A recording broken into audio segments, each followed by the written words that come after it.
পর্যন্ত পাওয়া যায়নি এবং সম্ভবত এই রায়ের বাজার বধ্যভূমিতেই তার লাশটি আছে। এবং আমরা এখানে এসে যেটা খেয়াল করলাম যে খুবই খারাপ অবস্থা। এখানে র্যাব যে একটা গণহত্যা চালিয়েছে এটাকে কিন্তু নানানভাবে ধামাচাপা দেওয়ার চেষ্টা করা হচ্ছে। শুধুমাত্র পুলিশকেই এখানে গণহত্যার সাথে লিঙ্ক করে বাকি যে আইনশৃঙ্খলা বাহিনীগুলো একটা বর্বরতা চালিয়েছে এই মুহাম্মদপুরে গত ইন্টারনেট শাটডাউনের সময়, এই জিনিসটাকে পুরোপুরি এড়িয়ে যাওয়া হচ্ছে। তো আমাদের আরও বেশি আমাদের কথার মধ্যে এই বিষয়গুলোকে তুলে আনতে হবে। আর একটা খুব জরুরি বিষয় যে এখানে যে গণকবরগুলো আছে সেগুলো শনাক্ত করা খুব জরুরি। সরকারের পক্ষ থেকে এখনও পরিষ্কার কোনো পদক্ষেপ নেওয়া হয়নি। তো আমরা এক্সপেক্ট করব যে ডিএনএ টেস্ট করে এখানে অন্তত একটা তাদের প্রপার একটা তালিকা তৈরি করা। এখন পৃথিবীব্যাপী অনেক ভালো ভালো প্রযুক্তি এসেছে। আপনাকে 1 মিনিট 2 মিনিটের মধ্যে হচ্ছে একটা বেওয়ারিশ লাশের পরিচয় বের করে দিতে পারবে।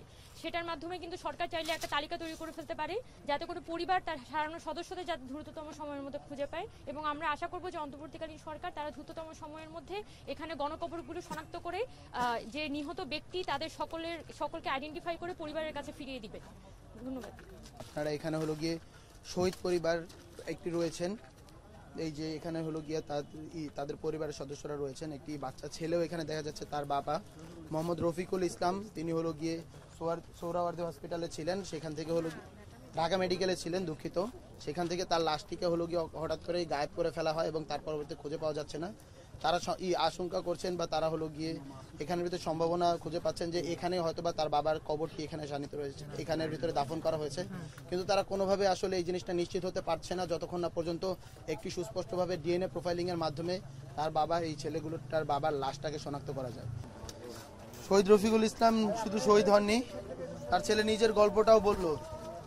তাকে কিভাবে নির্যাতন করা হয়েছে, ছাত্রলীগ তাকে কিভাবে নির্মমভাবে নির্যাতন করেছে সে সেই গল্পগুলো বললো। এখানে তাদের অসহায়ত্বের কথা প্রকাশ করলো। কিভাবে তারা শুনতে পেল ছেলেটা জেলে জেলে দৌড়েছে, হাসপাতালে দৌড়েছে, বাবার লাশ খুঁজতে যাওয়ার জন্য এই ছেলেটার ঘাড়ে বন্দুক তাক করা হয়েছিল, ছেলেটার দিকে বন্দুক তাক করেছিল এই আওয়ামী ফ্যাসিস্টিজম। অথচ দেখা যাচ্ছে যে এখন মাত্র 100 দিন হলো এই ফ্যাসিস্টিজমের পতন হয়েছে। 100 দিনের মাথায় আওয়ামী লীগের ভোট, ওই কিছু ফ্যাসিস্টদের ভোট ক্যারি করার জন্য আমাদের দেশের রাজনৈতিক দলগুলো তাদেরকে আওয়ামী লীগকে পুনর্বাসন করছে, যা হতাশা, লজ্জা আর ঘৃণার। তারা এই শহীদের রক্তের উপর পাড়া দিয়ে কিভাবে ফ্যাসিস্টকে বাংলাদেশে পুনর্বাসন করে আমরা জানি না। তাদের কি লজ্জা হয় না? তাদের দলের নেতাকর্মীরাও যেখানে মারা গিয়েছে তাদের কি সেই লজ্জাটা হয় না?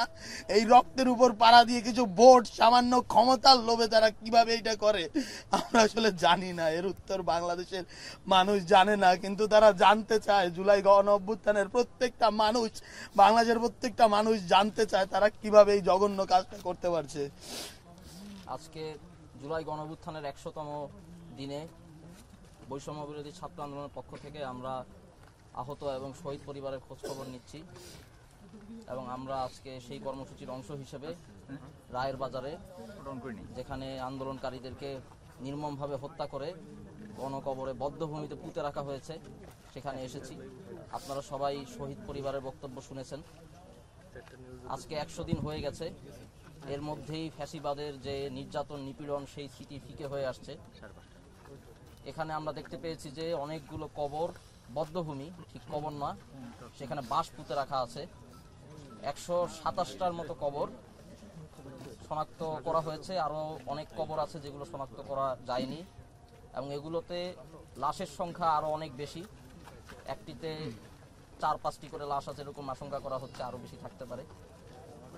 বর্তমানে দেশের সকল রাজনৈতিক দল এবং সকল সামাজিক সাংস্কৃতিক সংগঠন যারা গণঅভ্যুত্থানের পক্ষে ছিলেন তাদের কাছে আমরা আকুল আবেদন জানাবো, বৈষম্য বিরোধী ছাত্র আন্দোলন সহ আমরা যারাই বর্তমানে ফ্যাসিস্টদের বিচারের দাবিতে, আমাদের আহত ভাই বোন এবং শহীদ ভাই বোনদের বিচারের দাবিতে, তাদের সহায়তা এবং পুনর্বাসনের দাবিতে রাজপথে সক্রিয় আছি। অনুগ্রহ করে আমাদের পাশে দাঁড়ান। আপনারা এই শহীদের রক্তের সাথে বেইমানি করবেন না। তাদের কারণেই আমরা এখনো অক্ষত অবস্থায় আমরা পৃথিবীতে আছি, নইলে আমাদেরকে ফাঁসির দড়িতে ঝুলতে হতো। আপনারা অনুগ্রহ করে তাদের অবদানের কথা ভুলে যাবেন না, প্লিজ। আপনারা আমাদের পাশে দাঁড়ান এবং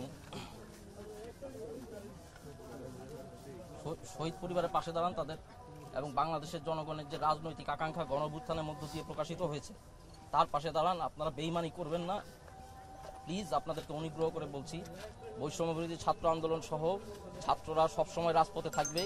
জনগণের আকাঙ্ক্ষা, গণমানুষের আকাঙ্ক্ষা এবং শহীদদের রক্তের যে অবদান সেটিকে প্রতিষ্ঠিত করার জন্য প্রয়োজনে আমরা আমাদের জীবন দিতে প্রস্তুত আছি।